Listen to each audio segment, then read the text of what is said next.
Okay, so I'm gonna do another just quick impromptu type video as far as what we're gonna eat for supper. I was in town today, so I came home and there's a little bit of sloppy joe mix left and then some leftover corn. And I'm gonna make this into a full meal just with the leftovers. So let's do it. Okay, so there's this left over from the sloppy joes, which isn't enough to have like a whole nother batch of sloppy joes. Now I could use this if I wanted to, if I had some like leftover potatoes.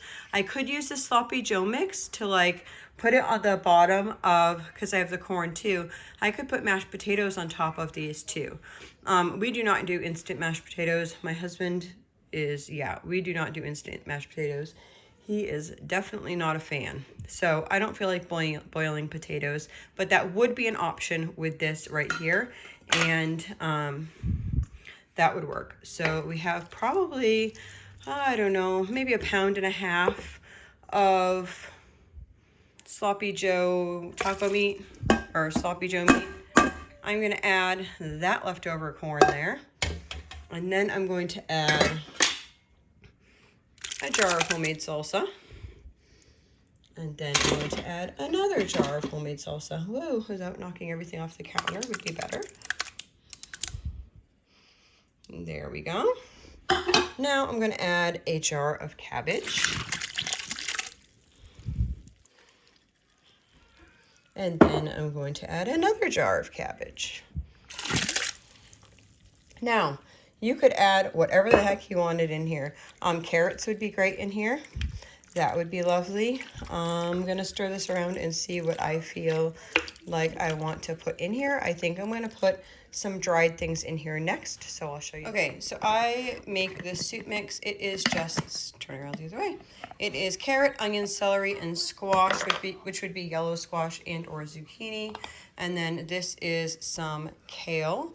I'm gonna add both of those and this jar of beef broth.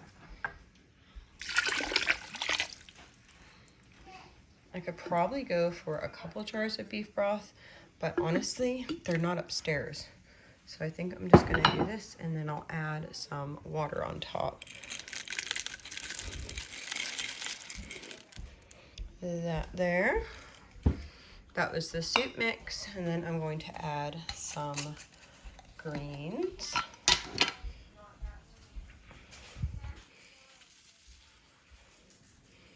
There.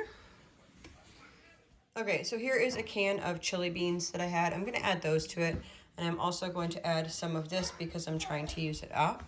I did add 3 quarts of water to this, and let's see. Let's add these. So these chili beans have bacon and beans and then like chili seasoning, garlic, that type of stuff in there. So that is what I'm gonna do. I'm gonna set this on the stove and then I'm gonna make, I think maybe some gluten-free corn muffins. Okay, so in here we have 4 cups of organic corn flour or cornmeal.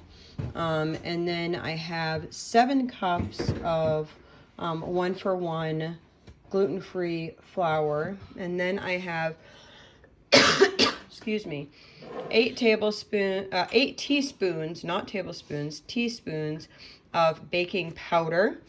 And then I have 1 teaspoon of baking soda and 2 teaspoons of salt. And I'm just gonna mix this up real quick.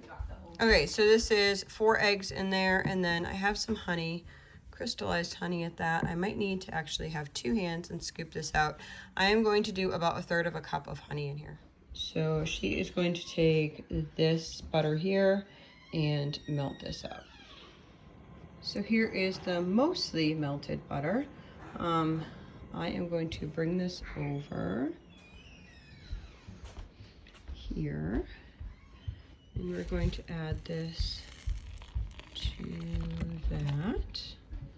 And then I'm going to mix this. Obviously, you can use store-bought, any of these ingredients you can use store-bought. Okay, so I am going to add about 2 cups. I have some like, it's hard to see, semi-runny yogurt. It's homemade yogurt. I'm gonna add about 2 cups of that, and then I'm gonna add some milk on top of You could just add the milk. Let me put the lid back on here. My daughter, we have our milk's right here, and you can see the cream line right here. She's gonna pull the cream off, and we are going to use just the milk without the cream in this recipe.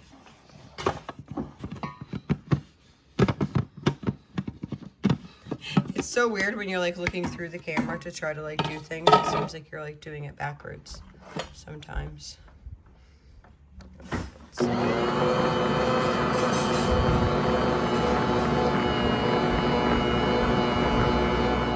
I should just say, because the other day I made the soup and dumplings.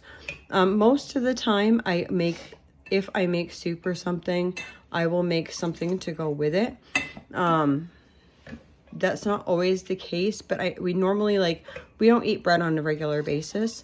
So whatever these bread products are usually just when we are actually making soup.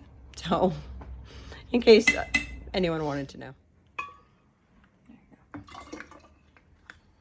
Good. Yeah. I needed another set of hands. Excuse me. So my daughter's gonna hold that. So altogether, it's about 4 cups of liquid. So I'm gonna put this in.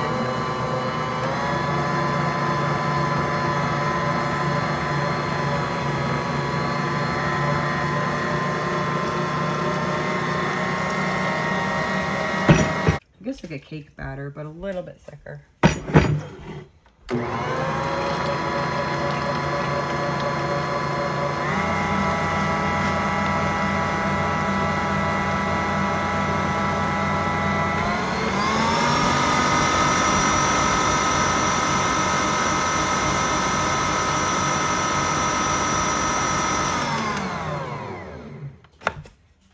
There we go, that's good.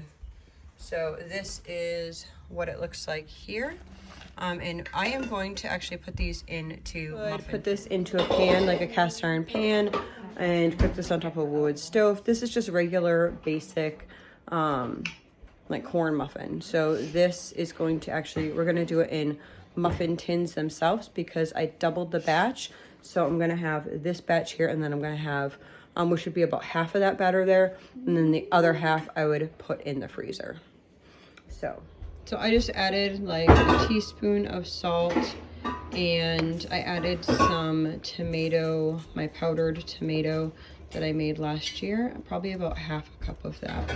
So that is where we're at right now. We're gonna leave this open for a minute and cook that down. So the soup is done, and we're just gonna serve this up and then add some muffins. And so this is the soup, and then some corn muffins.